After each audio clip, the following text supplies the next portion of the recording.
বছর বয়স পর্যন্ত প্রতিটি নরনারী, ব্রাহ্মণ, ক্ষত্রিয়, বৈশ্য, শূদ্র, ব্রহ্মচারী, গৃহস্থ, বানপ্রস্থী, সন্ন্যাসী, সকল চারি বর্ণের এবং চারি আশ্রমের সকলের কর্তব্য একাদশী ব্রত পালন করা।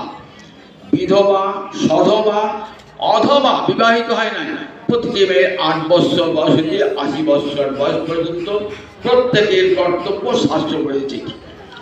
রামায়ণে, মহাভারতে, পুরাণে দেখুন, সেখানে দেখবেন সীতা দেবী একাদশী ব্রত পালন করতেন, মা দুর্গা একাদশী ব্রত পালন করেছেন, কাশীতে মহাদেব এখনো একাদশী ব্রত হয়, একাদশী দিন কাশীতে অন্ন হয় না। দেখবেন এগুলি সব বলা আছে, শাস্ত্রে বলা আছে, সমস্ত বেদ ও ভিন্ন শাস্ত্রে। একাদশী গান্ধারী একাদশী করতেন, কুন্তী একাদশী করতেন, যুধিষ্ঠিরাদি পঞ্চপাণ্ডব একাদশী ব্রত করতেন। রামায়ণ মহাভারতে দেখবেন এই বৈদিক ব্রত এরা সবাই করতেন, যারা বেদ নির্দিষ্ট পথে যারা চলে। তাহলে একাদশী ব্রতটি বৈদিক শাস্ত্রানুমোদিত, কখনো ব্রাহ্মণ করবে না। কখন ব্রাহ্মণ হবে? এই যে গতকাল একাদশী হলো, আমরা জানেন শাস্ত্রে 12 মাসে প্রতি মাসে 2টো করে একাদশী, তাহলে 12 × 24টা। আর যদি অধিমাস হয়, অর্থাৎ বড় মাস বলি যাকে আমরা, তাহলে 26টা।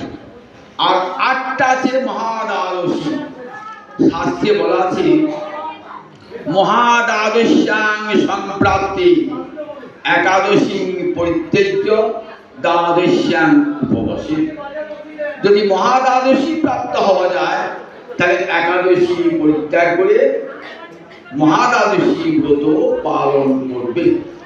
একাদশী ব্রত পালনের যে ফল, মহাদ্বাদশী ব্রত পালনের সেই একই ফল। একাদশীর দেবতাও হরি, মহাদ্বাদশীর দেবতাও হরি।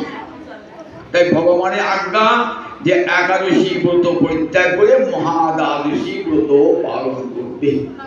8টা মহাদ্বাদশী আছে, 4টে তিথি যোগে আর 4টি নক্ষত্র যোগে। 4টি তিথি যোগে কি কি? উন্মিলনী মহাদ্বাদশী, বঞ্জুরি মহাদ্বাদশী, পক্ষবর্ধিনী মহাদ্বাদশী, তৃষ্পিষা মহাদ্বাদশী। এই 4টি তিথি যোগে। আর জয়া, বিজয়া, জয়ন্তী, পাপনাশিনী